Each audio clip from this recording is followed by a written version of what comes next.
ਨੌਜਵਾਨਾਂ ਨੂੰ ਜਿਹੜਾ ਆ ਸਾਹ ਰਿਲੇਟਡ ਬਹੁਤ ਸਾਰੀਆਂ ਪ੍ਰੋਬਲਮਸ ਹੁੰਦੀਆਂ ਤੇ ਜਿਹਦੇ ਵਿੱਚੋਂ ਨੌਜਵਾਨ ਜਿਹੜੇ ਆ ਕਈ ਵਾਰ ਗਲਤ ਚੀਜ਼ਾਂ ਦਾ ਵੀ ਇਸਤੇਮਾਲ ਕਰ ਜਾਂਦੇ ਹੈਗੇ ਆ। ਬਿਲਕੁਲ ਜੀ, ਇਹਦਾ ਹੱਲ ਬਿਲਕੁਲ ਆਯੁਰਵੈਦਾ ਦੇ ਵਿੱਚ ਹੀ ਹੈਗਾ। ਮੈਂ ਤਾਂ ਇਸ ਗੱਲ ਦਾ ਜਵਾਬ ਇਸ ਤਰੀਕੇ ਨਾਲ ਦਊਂਗਾ ਕਿ ਹੱਲ ਨਹੀਂ ਹੈਗਾ, ਆਯੁਰਵੈਦਾ ਦੇ ਵਿੱਚ ਹੀ ਹੱਲ ਹੈਗਾ ਆ। ਅਗਰ ਤੁਸੀਂ ਦੂਸਰੀਆਂ ਦਵਾਈਆਂ ਦਾ ਸਹਾਰਾ ਲੈ ਰਹੇ ਆ ਨਾ, ਤਾਂ ਅੱਜ ਨਹੀਂ ਤਾਂ ਕੱਲ੍ਹ ਨੂੰ ਤੁਹਾਨੂੰ ਇੱਕ ਵੱਡੀ ਪ੍ਰੋਬਲਮ ਦਾ ਸਾਹਮਣਾ ਕਰਨਾ ਪੈ ਜਾਣਾ ਆ। ਯੰਗ ਜਨਰੇਸ਼ਨ ਜਿਹੜੀ ਹੈਗੀ ਆ, ਉਹ ਜੋ ਸੋਸ਼ਲ ਮੀਡੀਆ 'ਤੇ ਦੇਖਦੀ ਆ ਉਹੀ ਪਰਫਾਰਮੈਂਸ ਉਹ ਦੇਣਾ ਚਾਹੁੰਦੀ ਆ। ਆਪਾਂ ਗੱਲ ਕਰ ਲਈਏ ਕਿ ਅਸੀਂ ਜੀ ਆਪਣੀ ਇਮਿਊਨਿਟੀ ਵਧਾਉਣੀ ਹੈਗੀ ਆ, ਅਸੀਂ ਆਪਣੀ ਟਾਈਮਿੰਗ ਵਧਾਉਣੀ ਹੈਗੀ ਆ ਜੀ, ਪਰ ਬਹੁਤ ਸਾਰੇ ਲੋਕ ਉਸ ਚੀਜ਼ ਦਾ ਮਾਨਸਿਕ ਤੌਰ 'ਤੇ ਹੀ ਸ਼ਿਕਾਰ ਹੋ ਚੁੱਕੇ ਆ ਜੀ। ਮਾਨਸਿਕਤਾ ਨੂੰ ਲੈ ਕੇ ਆਪਾਂ ਗੱਲ ਕਰਦੇ ਹਾਂ ਕਿ ਸ਼ਾਇਦ ਹੋ ਸਕਦਾ ਮੈਂ ਵਿਆਹ ਵਾਲੇ ਸਮੇਂ ਮੈਂ ਚੰਗਾ ਪਰਫਾਰਮੈਂਸ ਨਾ ਦੇ ਸਕਾਂ। ਉਹ ਚੀਜ਼ਾਂ ਜਿਹੜੀਆਂ, ਉਹ ਸੋਚਾਂ ਜਿਹੜੀਆਂ ਆ, ਉਹਨਾਂ ਸੋਚਾਂ ਨੇ ਹੀ ਅੱਜ ਕੱਲ੍ਹ ਦੀ ਜਨਰੇਸ਼ਨ ਨੂੰ ਖਤਮ ਕੀਤਾ ਹੋਇਆ ਆ। ਅਤੇ ਉਹ ਆਪਣੇ ਆਪ ਨੂੰ ਠੀਕ ਕਰਨ ਲਈ ਆਪ ਹੀ ਸੋਸ਼ਲ ਮੀਡੀਆ ਤੋਂ ਸਿੱਖ ਕੇ ਨੁਸਖੇ ਵਗੈਰਾ ਦੇਖ ਕੇ ਆਪਣੇ ਆਪ 'ਤੇ ਹੀ ਅਪਲਾਈ ਕਰੀ ਜਾ ਰਹੇ ਆ, ਅਤੇ ਉਹ ਆਪਣੇ ਸਰੀਰ ਨੂੰ ਐਕਚੁਅਲੀ ਉਸ ਤਰੀਕੇ ਨਾਲ ਖਤਮ ਕਰ ਰਹੇ, ਠੀਕ ਨਹੀਂ ਕਰ ਰਹੇ ਹੈਗੇ। ਹਰ ਇੱਕ ਬੰਦੇ ਨੂੰ ਪਤਾ ਆ ਅਸ਼ਵਗੰਧਾ ਕੀ ਆ, ਸਫੇਦ ਮੂਸਲੀ ਕੀ ਆ, ਉਹ ਕੀ ਕੰਮ ਕਰਦੀ ਆ, ਬਟ ਪ੍ਰੋਬਲਮ ਸਭ ਤੋਂ ਵੱਡੀ ਇਹ ਆ ਕਿ ਤੁਹਾਨੂੰ ਰੋਗ ਕਿਹੜਾ ਆ, ਉਹ ਰੋਗ ਨੂੰ ਸਮਝਣਾ ਜ਼ਰੂਰੀ ਆ। ਹੋ ਸਕਦਾ ਉਹਦੇ ਵਿੱਚ ਅਸ਼ਵਗੰਧਾ ਦੀ ਲੋੜ ਹੀ ਨਾ ਹੋਵੇ। ਹਰ ਇੱਕ ਸ਼ਹਿਰ ਦੇ ਵਿੱਚ ਇੱਕ ਟੈਸਟ ਟਿਊਬ ਬੇਬੀ ਕੇਂਦਰ ਖੁੱਲ੍ਹਿਆ ਵਾ। ਬਾਂਝਪਨ ਦੀ ਬਹੁਤ ਸਮੱਸਿਆ ਆ ਰਹੀ ਆ, ਬੱਚੇ ਨਹੀਂ ਪੈਦਾ ਹੋ ਰਹੇ ਹੈਗੇ ਆ।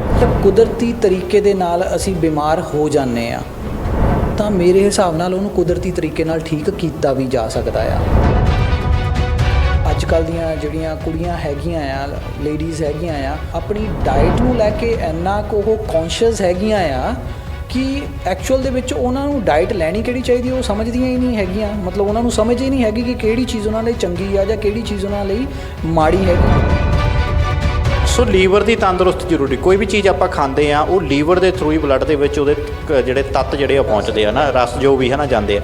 ਸੋ ਲੀਵਰ ਦੀ ਤੰਦਰੁਸਤੀ ਲਈ ਕੀ ਕਰਨਾ ਚਾਹੀਦਾ ਹੈ? ਹੁਣ ਅੱਜ ਕੱਲ੍ਹ ਬਹੁਤ ਸਾਰੇ ਪੇਸ਼ੈਂਟ ਹੈਗੇ ਆ ਜਿਹੜੇ ਕਬਜ਼ ਤੋਂ ਪਰੇਸ਼ਾਨ ਆ, ਐਂਡ ਉਸ ਤੋਂ ਵੀ ਵੱਡੀ ਸਮੱਸਿਆ ਪਤਾ ਜੀ ਕੀ ਹੈਗੀ ਆ, ਉਹ ਖੁੱਲ੍ਹ ਕੇ ਗੱਲ ਨਹੀਂ ਕਰਦੇ ਹੈਗੇ। ਬੰਦਾ ਕਹਿੰਦਾ ਰੋਟੀ ਖਾ ਹੋਵੇ ਚਾਹੇ ਨਾ ਖਾ ਹੋਵੇ, ਦਵਾਈ ਖਾਣੀ ਜ਼ਰੂਰੀ ਆ। ਸਵੇਰੇ ਉੱਠ ਕੇ ਖਾਲੀ ਪੇਟ ਵੀ ਬੰਦਾ ਪਹਿਲਾਂ ਦਵਾਈ ਖਾਂਦਾ ਆ। ਸੋ ਕੀ ਪੰਜਾਬ ਵਿੱਚ ਜਾਂ ਇੰਡੀਆ ਦੀ ਵੀ ਆਪਾਂ ਗੱਲ ਕਰ ਲਈਏ, ਆਯੁਰਵੈਦਿਕ ਵਿੱਚ ਇਹਨਾਂ ਰੋਗਾਂ ਦਾ ਹੈਗਾ, ਇਹਨਾਂ ਦਵਾਈਆਂ ਤੋਂ ਛੁਟਕਾਰਾ ਪਾਇਆ ਜਾ ਸਕਦਾ ਹੈ ਜੀ? ਕਈ ਵੱਡੇ ਰੋਗ ਹੁੰਦੇ, ਸ਼ੂਗਰ, ਗੋਡਿਆਂ 'ਚ ਦਰਦਾਂ ਜਾਂ ਪੇਟ ਦੇ ਲੀਵਰ ਦੀਆਂ ਸਮੱਸਿਆਵਾਂ ਹੋ ਗਈਆਂ, ਅਤੇ ਹੋਰ ਲੋਕ ਜਲਦੀ ਠੀਕ ਕਰਨ ਦੇ ਵਿੱਚ ਪੱਕੀ ਗੋਲੀ ਲਾ ਪੈਂਦੇ ਆ ਜੀ।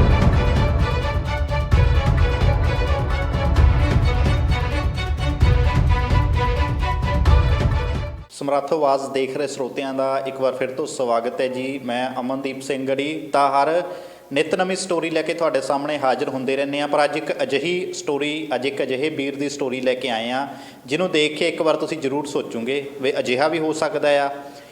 ਇੰਡੀਆ ਤੋਂ ਜ਼ਿਆਦਾਤਰ ਸਾਡੇ ਪੰਜਾਬੀ ਨੌਜਵਾਨ ਇੱਥੋਂ ਬਾਹਰ ਨੂੰ ਸਟੱਡੀ ਕਰਨ ਜਾਂਦੇ ਆ, ਅਮਰੀਕਾ ਕੈਨੇਡਾ ਜਾਂਦੇ ਆ ਅਤੇ ਫਿਰ ਉੱਥੇ ਸੈਟਲ ਹੋ ਜਾਂਦੇ ਆ ਰੁਜ਼ਗਾਰ ਦੇ ਨਾਲ। ਪਰ ਇੱਕ ਅਜਿਹੇ ਵੀਰ ਨੇ ਜਿਹੜੇ ਇੱਥੋਂ ਅਮਰੀਕਾ ਦੇ ਵਿੱਚ ਸਟੱਡੀ ਕਰਨ ਜਾਂਦੇ ਆ, ਉੱਥੋਂ ਸਟੱਡੀ ਕਰਕੇ ਇੰਡੀਆ ਦੇ ਵਿੱਚ ਆ ਕੇ ਜਿਹੜਾ ਆਪਣਾ ਰੁਜ਼ਗਾਰ ਸ਼ੁਰੂ ਕਰਦੇ ਆ। ਕੰਮ ਕੀ ਆ? ਆਯੁਰਵੈਦਿਕ ਨਾਲ ਰਿਲੇਟਡ। ਜੇ ਆਯੁਰਵੈਦਿਕ ਦੀ ਗੱਲ ਕਰ ਲਈਏ ਤਾਂ ਪੰਜਾਬ ਦੀ ਗੱਲ ਕਰ ਲਈਏ ਖਾਸ ਕਰਕੇ, ਤੇ ਹਰ ਇੱਕ ਘਰ ਦੇ ਵਿੱਚ ਰੋਗ ਆ ਅਤੇ ਲੋਕ ਲਗਾਤਾਰ ਦਵਾਈਆਂ ਖਾਂਦੇ ਪਰ ਠੀਕ ਨਹੀਂ ਹੁੰਦੇ। ਸੋ ਹਰਜੀਤ ਵੀਰ ਸਾਡੇ ਨਾਲ ਜਿਹੜੇ ਆ ਉਹ ਜੁੜੇ ਹੋਏ ਨੇ, ਜਿਹੜੇ ਕਿ ਹਰ ਇੱਕ ਬਿਮਾਰੀ ਦਾ ਇਲਾਜ ਕਰਨ ਲਈ ਅਮਰੀਕਾ ਛੱਡ ਕੇ ਇੰਡੀਆ ਦੇ ਵਿੱਚ ਆਏ ਨੇ।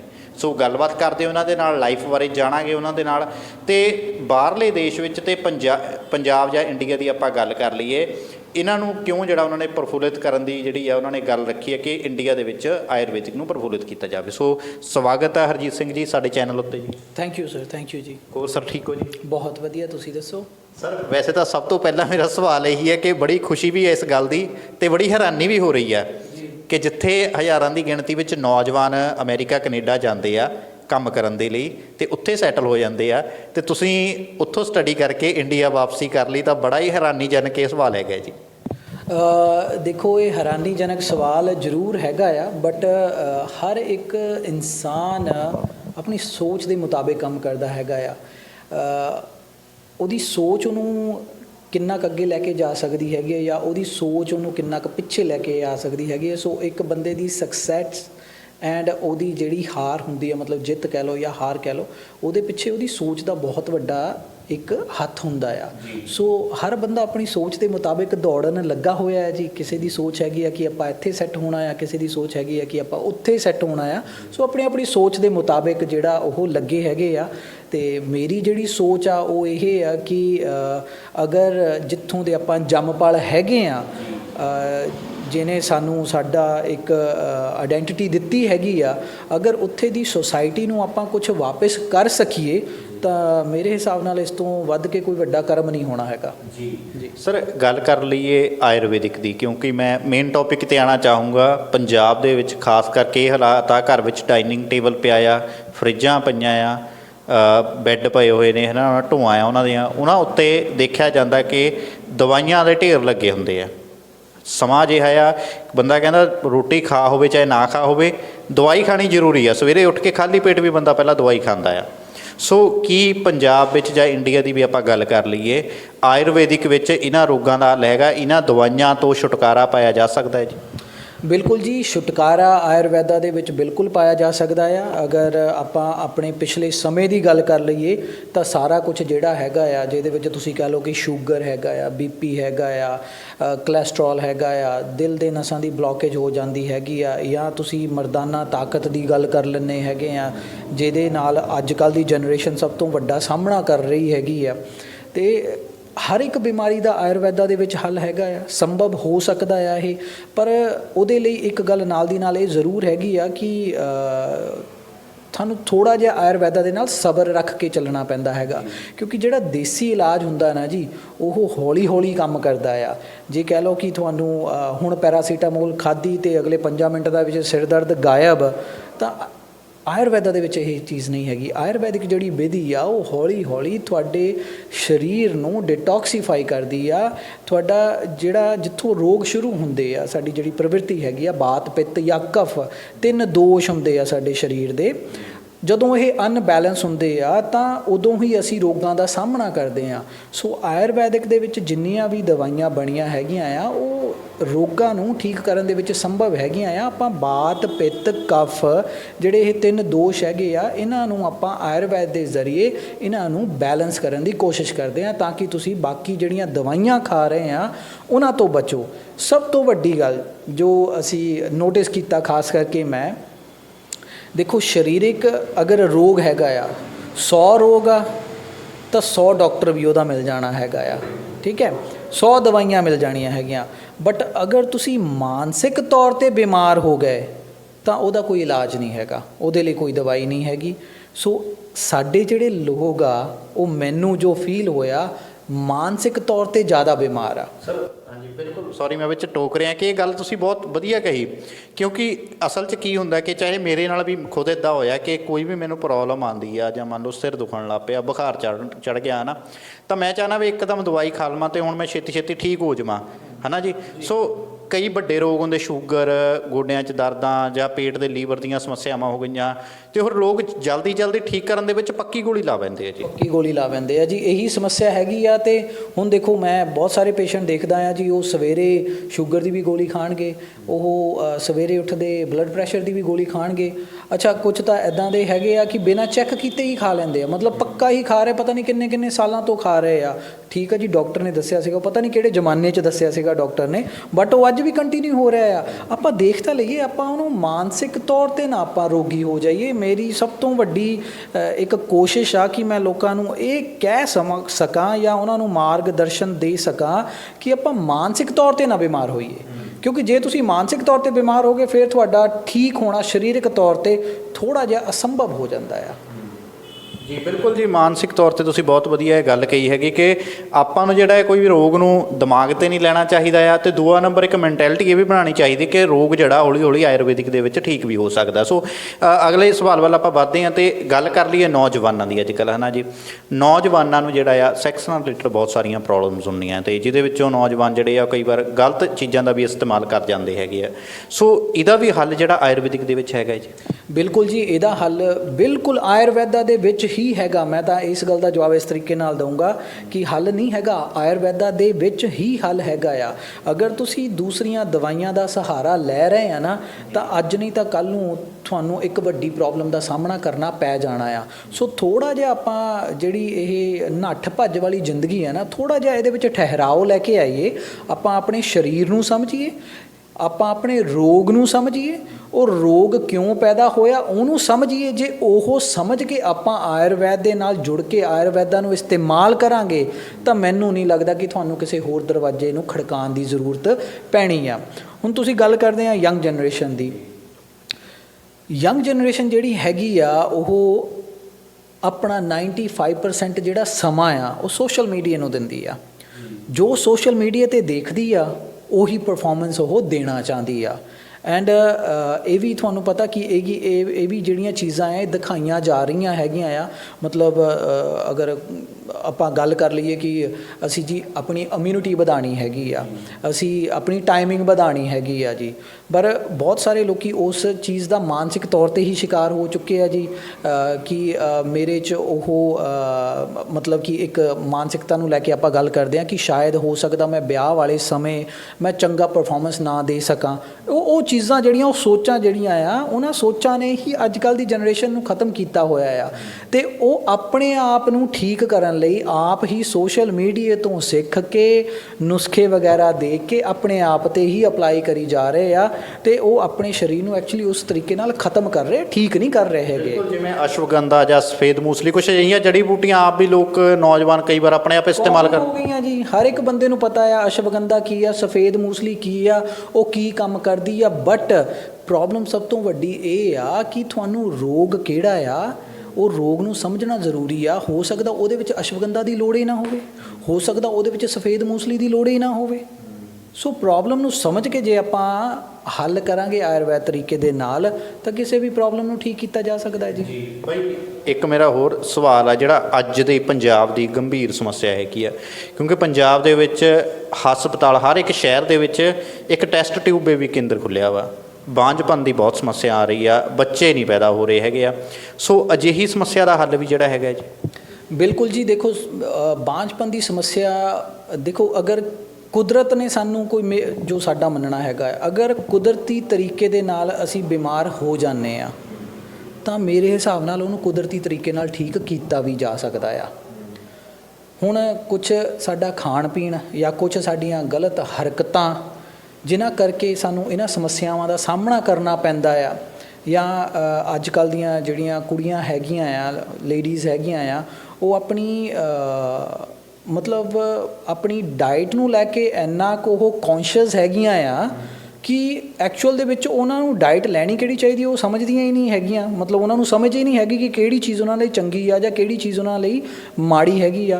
ਹੁਣ ਸਾਡੀਆਂ ਜਿਹੜੀਆਂ ਮਾਵਾਂ, ਸਾਡੀਆਂ ਜਿਹੜੀਆਂ ਦਾਦੀਆਂ, ਪੜਦਾਦੀਆਂ, ਰਾਈਟ, ਉਹਨਾਂ ਨੂੰ ਉਹ ਹੱਥੀਂ ਮਿਹਨਤ ਕਰਦੀਆਂ ਸੀਗੀਆਂ, ਠੀਕ ਹੈ, ਰੱਜ ਕੇ ਖਾਂਦੀਆਂ ਵੀ ਸੀਗੀਆਂ, ਰੱਜ ਕੇ ਕੰਮ ਵੀ ਕਰਦੀਆਂ ਸੀਗੀਆਂ। ਐਂਡ ਬੱਚੇ ਤੁਹਾਨੂੰ ਪਤਾ ਆਪਣੇ ਤਾਂ ਮਤਲਬ ਜਿਹੜੇ ਸਾਡੇ ਦਾਦਾ ਜੀ ਹੋਣੀ ਸੀਗੇ, ਉਹ 6 ਭਰਾ ਸੀਗੇ, ਠੀਕ ਹੈ ਜੀ। ਉਸ ਤੋਂ ਬਾਅਦ ਜਿਹੜੇ ਸਾਡੇ ਪੜਦਾਦੇ ਸੀਗੇ, ਉਹਨਾਂ ਦੀ ਵੀ ਕਾਫੀ ਵੱਡੀ ਫੈਮਿਲੀ ਸੀਗੀ। ਮਤਲਬ ਤੁਹਾਨੂੰ ਪਤਾ ਕਿ ਪਿੱਛੇ ਜਿਹੜਾ ਆਪਣਾ ਪਿਛੋਕੜ ਆ, ਉਹਦੇ ਵਿੱਚ ਪਰਿਵਾਰ ਵੱਡਾ ਹੋਣਾ ਇੱਕ ਆਪਣੇ ਆਪ ਦੇ ਵਿੱਚ ਬਹੁਤ ਵਧੀਆ, ਮਤਲਬ ਪਰਿਵਾਰ ਉਹਨੂੰ ਗਿਣਿਆ ਜਾਂਦਾ ਸੀਗਾ ਜਿਹਦੇ ਵਿੱਚ ਕਾਫੀ ਸਾਰੇ ਭੈਣ ਭਰਾ ਹੈਗੇ ਆ, ਉਹਨੂੰ ਇੱਕ ਚੰਗਾ ਪਰਿਵਾਰ ਮੰਨਿਆ ਜਾਂਦਾ ਸੀਗਾ। ਪਰ ਅੱਜ ਕੱਲ੍ਹ ਆਪਾਂ ਇੰਨੇ ਕੁ ਡਾਈਟ ਕੌਨਸ਼ੀਅਸ ਹੋ ਚੁੱਕੇ ਹਾਂ, ਮਤਲਬ ਕਹਿ ਸਕਦੇ ਹਾਂ ਕਿ ਆਪਾਂ ਗਿਆਨ ਦੀ ਜਿਹੜੀ ਸਾਨੂੰ ਲੋੜ ਹੈਗੀ ਆ, ਆਪਾਂ ਅਗਰ ਡਾਈਟ ਵੀ ਕਰਨੀ ਆ, ਚਾਹੇ ਉਹ ਮੁੰਡਾ ਹੈ ਚਾਹੇ ਉਹ ਕੁੜੀ ਆ, ਬਟ ਉਹ ਇਹ ਜ਼ਰੂਰ ਸਮਝਣ ਕਿ ਇਸ ਡਾਈਟ ਦੇ ਸਾਨੂੰ ਨਫਾ ਨੁਕਸਾਨ ਕੀ ਆ। ਕਿਤੇ ਉਸ ਡਾਈਟ ਦੇ ਨਾਲ ਅਸੀਂ ਸਰੀਰਕ ਪੱਖੋਂ ਕਮਜ਼ੋਰ ਤਾਂ ਨਹੀਂ ਹੋ ਰਹੇ। ਠੀਕ ਹੈ, ਅਸੀਂ ਫਲ ਫਰੂਟ ਖਾਂਦੇ ਹਾਂ, ਫਲ ਫਰੂਟ ਖਾਣ ਦੇ ਨਾਲ ਅਸੀਂ ਸਾਡੇ ਚਿਹਰੇ 'ਤੇ ਗਲੋ ਆਉਣਾ ਸ਼ੁਰੂ ਹੋ ਜਾਂਦਾ ਆ, ਠੀਕ ਹੈ, ਅਸੀਂ ਦੇਖਣ ਨੂੰ ਸੋਹਣੇ ਲੱਗ ਸਕਦੇ ਹਾਂ, ਅਸੀਂ ਲੀਨ ਲੱਗ ਸਕਦੇ ਹਾਂ, ਬਟ ਕੀ ਅੰਦਰੋਂ ਤਾਂ ਨਹੀਂ ਅਸੀਂ ਕਮਜ਼ੋਰ ਹੋਈ ਜਾ ਰਹੇ ਹੈਗੇ। ਸੋ ਉਸ ਚੀਜ਼ ਨੂੰ ਵੀ ਉਹ ਜ਼ਰੂਰ ਮਾਈਂਡ ਦੇ ਵਿੱਚ ਰੱਖ ਕੇ ਹੀ ਆਪਣੀ ਡਾਈਟ ਜਿਹੜੀ ਆ ਉਹ ਕਰਨ। ਅਤੇ ਗੱਲ ਰਹੀ ਤੁਹਾਡੀ ਜਿਹੜੀ ਬਾਂਝਪਨ ਦੀ ਹੈਗੀ ਆ, ਉਸ ਸਮੱਸਿਆ ਦਾ ਵੀ ਹੱਲ ਹੈਗਾ ਆ। ਤੁਸੀਂ ਆਓ, ਮਿਲੋ, ਕੀ ਤੁਹਾਡੀਆਂ ਰਿਪੋਰਟਸ ਕਹਿੰਦੀਆਂ ਹੈਗੀਆਂ, ਉਹ ਆਪਾਂ ਦੇਖਾਂਗੇ। ਪੂਰੀ ਇੱਕ ਕੇਸ ਸਟੱਡੀ ਹੁੰਦੀ ਆ, ਫਿਰ ਉਹਨੂੰ ਇੱਕ ਸਟੈਪ ਦੇ ਵਿੱਚ 2 ਸਟੈਪ ਦੇ ਵਿੱਚ ਉਹਨੂੰ ਬ੍ਰੇਕ ਡਾਊਨ ਕੀਤਾ ਜਾਂਦਾ ਆ, ਫਿਰ ਦੇਖਿਆ ਜਾਂਦਾ ਹੈ ਕਿ ਇਹਨੂੰ ਕਿੱਥੋਂ ਆਪਾਂ ਕਿਹੜੇ ਐਂਗਲ ਤੋਂ ਇਹਨੂੰ ਹਿੱਟ ਕਰ ਸਕਦੇ ਹੈਗੇ ਆ। ਅੱਛਾ ਸਰ, ਗੱਲ ਕਰ ਲਈਏ ਜਿਹੜਾ ਲੀਵਰ ਆ ਉਹਨੂੰ ਕਹਿੰਦੇ ਸਰੀਰ ਦਾ ਇੰਜਣ ਕਿਹਾ ਜਾਂਦਾ। ਅਗਰ ਲੀਵਰ 'ਚ ਪ੍ਰੋਬਲਮ ਆ ਗਈ ਤਾਂ ਪੂਰੀ ਬੋਡੀ ਜਿਹੜੀ ਆ ਉਹ ਡੈਮੇਜ ਹੋਣੀ ਸ਼ੁਰੂ ਹੋ ਜਾਂਦੀ ਹੈ। ਸੋ ਲੀਵਰ ਦੀ ਤੰਦਰੁਸਤ ਜ਼ਰੂਰੀ, ਕੋਈ ਵੀ ਚੀਜ਼ ਆਪਾਂ ਖਾਂਦੇ ਆ ਉਹ ਲੀਵਰ ਦੇ ਥਰੂ ਹੀ ਬਲੱਡ ਦੇ ਵਿੱਚ ਉਹਦੇ ਜਿਹੜੇ ਤੱਤ ਜਿਹੜੇ ਆ ਪਹੁੰਚਦੇ ਆ ਨਾ, ਰਸ ਜੋ ਵੀ ਹੈ ਨਾ ਜਾਂਦੇ ਆ। ਸੋ ਲੀਵਰ ਦੀ ਤੰਦਰੁਸਤੀ ਲਈ ਕੀ ਕਰਨਾ ਚਾਹੀਦਾ ਜੀ? ਦੇਖੋ, ਤੁਸੀਂ ਇੰਜਨ ਦੀ ਗੱਲ ਕੀਤੀ ਆ। ਆਯੁਰਵੈਦਾ ਦੇ ਵਿੱਚ ਕਿਹਾ ਜਾਂਦਾ ਆ ਕਿ ਸਾਡਾ ਖਾਣੇ ਨੂੰ ਪਚਾਉਣਾ ਐਂਡ ਵੇਸਟ, ਜਿਹਨੂੰ ਅਸੀਂ ਮਲ ਮੂਤਰ ਕਹਿੰਦੇ ਆ, ਇਹ ਤਿੰਨੇ ਚੀਜ਼ਾਂ ਲਾਈਨ ਅਪ ਹੋਣੀਆਂ ਚਾਹੀਦੀਆਂ ਆ। ਅਗਰ ਇਹਨਾਂ ਤਿੰਨਾਂ ਚੀਜ਼ਾਂ ਦੇ ਵਿੱਚ ਕਿਤੇ ਨਾ ਕਿਤੇ ਅਨਬੈਲੈਂਸ ਹੁੰਦਾ ਆ ਤਾਂ ਤੁਸੀਂ ਰੋਗ ਵੱਲ ਨੂੰ ਤੁਰਨਾ ਸ਼ੁਰੂ ਕਰ ਦਿੰਦੇ ਆ। ਹੁਣ ਅੱਜ ਕੱਲ੍ਹ ਬਹੁਤ ਸਾਰੇ ਪੇਸ਼ੈਂਟ ਹੈਗੇ ਆ ਜਿਹੜੇ ਕਬਜ਼ ਤੋਂ ਪਰੇਸ਼ਾਨ ਆ, ਐਂਡ ਉਸ ਤੋਂ ਵੀ ਵੱਡੀ ਸਮੱਸਿਆ ਪਤਾ ਜੀ ਕੀ ਹੈਗੀ ਆ, ਉਹ ਖੁੱਲ੍ਹ ਕੇ ਗੱਲ ਨਹੀਂ ਕਰਦੇ ਹੈਗੇ। ਸੋ ਮੇਰਾ ਤਾਂ ਇੱਕ ਕਹਿਣਾ ਆ, ਜਿਹੜੇ ਵੀ ਦਰਸ਼ਕ ਮੈਨੂੰ ਦੇਖ ਰਹੇ ਆ, ਕਿ ਆਪਣੀ ਬਿਮਾਰੀ ਨੂੰ ਨਾ ਕਦੇ ਵੀ ਲੁਕਾਓ। ਚਾਹੇ ਉਹ ਕੋਈ ਘਰ ਦਾ ਬੰਦਾ ਆ, ਚਾਹੇ ਉਹ ਕੋਈ ਬਾਹਰਲਾ ਬੰਦਾ ਹੈ, ਮਤਲਬ ਕੋਈ ਪਰਸਨ ਤੁਹਾਡੀ ਲਾਈਫ 'ਚ ਇੱਦਾਂ ਦਾ ਜ਼ਰੂਰ ਹੋਣਾ ਚਾਹੀਦਾ ਜਿਹਨੂੰ ਤੁਸੀਂ ਆਪਣਾ ਸੁੱਖ ਤਾਂ ਦੱਸ ਹੀ ਸਕਦੇ ਆ, ਬਟ ਆਪਣਾ ਦੁੱਖ ਵੀ ਖੁੱਲ੍ਹ ਕੇ ਦੱਸ ਸਕੋ। ਕਿਉਂਕਿ ਬਹੁਤੇ ਕੇਸਿਸ ਇੱਦਾਂ ਦੇ ਹੈਗੇ ਆ ਜਿਹਦੇ ਵਿੱਚ ਉਹ ਆਪਣੀ ਬਿਮਾਰੀ ਨੂੰ ਅਣਦੇਖਿਆ ਕਰ ਦਿੰਦੇ ਆ, ਕਿਸੇ ਨਾਲ ਸ਼ੇਅਰ ਨਹੀਂ ਕਰ ਪਾਉਂਦੇ, ਐਂਡ ਉਹ ਬਿਮਾਰੀ ਹੌਲੀ ਹੌਲੀ ਵੱਧਦੀ ਇੱਕ ਇੱਦਾਂ ਦਾ ਰੂਪ ਲੈ ਲੈਂਦੀ ਹੈ ਜਿੱਥੇ ਫਿਰ ਕਿਸੇ ਵੀ ਡਾਕਟਰ ਦੇ ਜਾਂ ਕਿਸੇ ਵੀ ਹੋਰ ਮੈਡੀਕਲ ਹੈਲਪ ਦੇ ਹੱਥ ਜਿਹੜੇ ਆ ਉਹ ਖੜ੍ਹੇ ਹੋ ਜਾਂਦੇ ਆ। ਸੋ ਆਪਾਂ ਇਹ ਕਹਾਂਗੇ ਕਿ ਆਪਣਾ ਜਿਹੜਾ ਰਿਸੋਰਸਿਸ ਆ ਨਾ, ਉਹਨੂੰ ਰਿਫਾਈਨ ਕਰਦੇ ਜਾਓ। ਮਤਲਬ ਇੱਕ ਚੰਗੀ ਨੌਲੇਜ ਨੂੰ ਗ੍ਰਹਿਣ ਕਰੋ ਤਾਂ ਕਿ ਆਪਾਂ ਇੱਕ ਤੰਦਰੁਸਤ ਜੀਵਨ ਜਿਹੜਾ ਆ ਉਹ ਲੈ ਸਕੀਏ। ਰਹੀ ਗੱਲ ਲੀਵਰ ਦੀ, ਮੈਂ ਜਿੱਥੋਂ ਗੱਲ ਸ਼ੁਰੂ ਕੀਤੀ ਆ, ਲੀਵਰ ਨੂੰ ਤੁਸੀਂ ਪਹਿਲਾਂ ਤਾਂ ਇਹ ਦੇਖੋ ਕਿ ਤੁਹਾਡੀ ਸਰੀਰ ਦਾ ਜਿਹੜਾ ਬਾਤ ਪਿੱਤ ਕਫ ਆ ਉਹਨੂੰ ਸਮਝਣ ਦੀ ਕੋਸ਼ਿਸ਼ ਕਰੋ ਕਿ ਤੁਹਾਨੂੰ ਕਿੱਦਾਂ ਦੇ ਰੋਗ ਜ਼ਿਆਦਾ ਹੁੰਦੇ ਆ। ਅਗਰ ਆਪਾਂ ਉਹ ਸਮਝ ਲੈਂਦੇ ਹਾਂ ਤਾਂ ਸਾਨੂੰ ਉਸ ਮੁਤਾਬਿਕ ਆਪਣਾ ਖਾਣਾ ਵੀ ਚੇਂਜ ਕਰਨਾ ਪੈਂਦਾ ਹੈ। ਕਿਉਂਕਿ ਦੇਖੋ, ਅਗਰ ਬਾਤ ਦੇ ਰੋਗ ਹੈਗੇ ਆ ਤਾਂ ਤੁਹਾਡਾ ਕਿਸ ਤਰ੍ਹਾਂ ਦਾ ਖਾਣਾ ਹੋਣਾ ਚਾਹੀਦਾ ਆ। ਅਗਰ ਤੁਹਾਨੂੰ ਪਿੱਤ ਦੋਸ਼ ਵਧਿਆ ਤਾਂ ਤੁਹਾਡਾ ਕਿੱਦਾਂ ਦਾ ਖਾਣਾ ਹੋਣਾ ਚਾਹੀਦਾ ਆ। ਕਫ ਦੋਸ਼ ਵਧਿਆ ਤਾਂ ਤੁਹਾਡਾ ਖਾਣਾ ਕਿੱਦਾਂ ਦਾ ਹੋਣਾ ਚਾਹੀਦਾ। ਉਹ ਇੱਕ ਨੋਰਮਲ ਬੰਦੇ ਦੇ ਲਈ ਜਿਹੜਾ ਆ ਆਪਣੇ ਆਪ ਦੇ ਵਿੱਚ ਆਇਡੈਂਟੀਫਾਈ ਕਰਨਾ ਉਹ ਬਹੁਤ ਵੱਡਾ ਇੱਕ ਟੌਪਿਕ ਹੈਗਾ ਆ। ਸੋ ਜਿਹੜੀ ਵੀ ਤੁਹਾਡੀ ਬਿਮਾਰੀ ਹੈਗੀ ਆ, ਗੱਲ ਫਿਰ ਉਹੀ ਹੈਗੀ, ਜਿਹੜੀ ਤੁਹਾਡੀ ਬਿਮਾਰੀ ਹੈਗੀ ਆ ਉਹਨੂੰ ਸਾਡੇ ਨਾਲ ਆ ਕੇ ਸਾਂਝਾ ਕਰੋ, ਅਸੀਂ ਉਹਨੂੰ ਐਨਾਲਾਈਜ਼ ਕਰਾਂਗੇ, ਫਿਰ ਉਹਦਾ ਜਿਹੜਾ ਬਣਦਾ ਸੋਲੂਸ਼ਨ ਆ ਉਹ ਤੁਹਾਨੂੰ ਦੇਵਾਂਗੇ। ਲੀਵਰ ਦੇ ਲਈ ਜਿਹੜੀ ਅਲਕੋਹਲ ਹੈਗੀ ਆ ਉਹ ਤਾਂ ਸਾਨੂੰ ਸਾਰਿਆਂ ਨੂੰ ਪਤਾ ਕਿ ਮਾੜੀ ਆ। ਕਿਸੇ ਵੀ ਤਰ੍ਹਾਂ ਦਾ ਜਿਹੜਾ ਨਸ਼ਾ ਆ ਉਹ ਮਾੜਾ ਹੈਗਾ ਆ ਲੀਵਰ ਦੇ ਲਈ।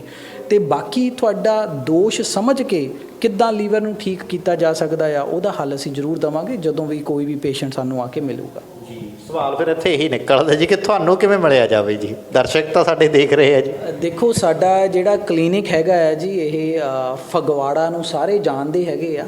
ਫਗਵਾੜਾ ਦੇ ਅੰਦਰ ਪਲਾਹੀ ਸਾਹਿਬ ਗੁਰਦੁਆਰਾ ਹੈਗਾ ਆ ਜੀ, ਜਾਂ ਕਹਿ ਲਓ ਕਿ ਫਗਵਾੜਾ ਦੇ ਅੰਦਰ ਇੱਕੋ ਹੀ ਇੱਕ ਕੈਂਬਰਿਜ ਸਕੂਲ ਹੈਗਾ ਆ। ਉਹਦੇ ਬਿਲਕੁਲ ਔਨ ਰੋਡ ਅਸੀਂ ਆਪੋਜ਼ਿਟ ਸਾਈਡ 'ਤੇ ਹੈਗੇ ਆ। ਜਦੋਂ ਤੁਸੀਂ ਕੈਂਬਰਿਜ ਸਕੂਲ ਦੇ ਕੋਲ ਆਉਂਦੇ ਆ ਜਾਂ ਫਲਾਈਓਵਰ ਦੇ ਨੀਚੇ ਦੀ ਅਗਰ ਆਉਂਦੇ ਆ ਤਾਂ ਜਿਹੜਾ ਫਗਵਾੜਾ ਤੋਂ ਚੰਡੀਗੜ੍ਹ ਨੂੰ ਵੀ ਜਿਹੜਾ ਰਸਤਾ ਜਾਂਦਾ ਆ ਵਾਇਆ ਬੰਗਾ ਨਵਾਂ ਸ਼ਹਿਰ ਹੋ ਕੇ ਡ੍ਰੀਮ ਲੈਂਡ ਰਿਜ਼ੋਰਟ ਹੈਗਾ ਆ, ਉਹਦੇ ਬਿਲਕੁਲ ਕਾਰਨਰ 'ਤੇ ਅਸੀਂ ਬੈਠੇ ਹਾਂ। ਬਹੁਤ ਸਿੰਪਲ ਜੀ ਲੋਕੇਸ਼ਨ ਆ। ਅਗਰ ਹੋਰ ਕੁਛ ਨਹੀਂ ਤਾਂ ਤੁਸੀਂ ਕਿਸੇ ਨੂੰ ਵੀ ਪੁੱਛ ਸਕਦੇ ਆ, ਪਲਾਹੀ ਸਾਹਿਬ ਗੁਰਦੁਆਰਾ ਫਗਵਾੜਾ, ਐਂਡ ਇਹ ਇਤਿਹਾਸਿਕ ਜਗ੍ਹਾ ਹੈਗੀ ਆ ਜਿੱਥੇ ਆਪਾਂ ਬੈਠੇ ਹੈਗੇ ਆ ਜੀ।